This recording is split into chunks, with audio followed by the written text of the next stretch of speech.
المهندس منصر للصناعات الهندسية التأليف الحديث تقدم ماكينة تعبئة سوائل عادية وسوائل لزجة موديل 505. الماكينة عندي بتشتغل على كهرباء البيت العادية. بزود أبقى أدوس بيغذي المكنة، بحط فيه المواد بتاعتي، وبيست الميكانيكا اللي بيضخ المواد. من هنا الدراع ده بيفتحه وبيتحكم بيفتحه أو يقفله.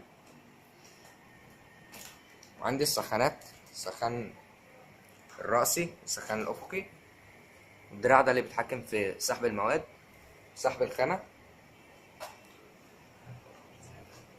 وادي عندي الرول سادة.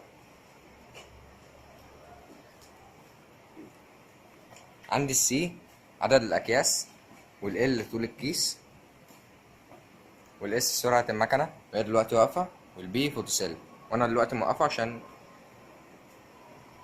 الرول شفاف.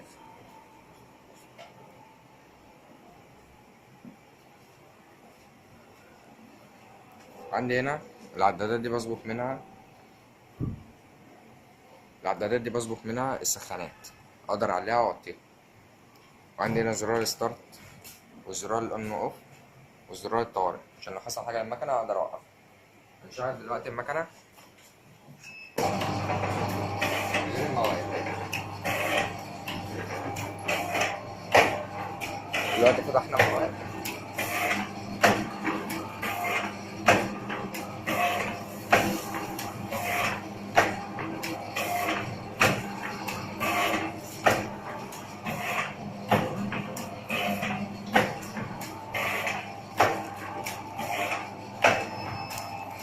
وادي عندي الكيس اللي بتطلعه المكنة، كيس لحام رباعي من فوق ومن تحت ومن الجناب.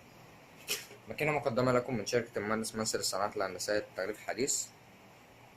شرح آدم محمد تحت إدارة إشراف مهندس أحمد حسن مدير فرع مدينة نصر.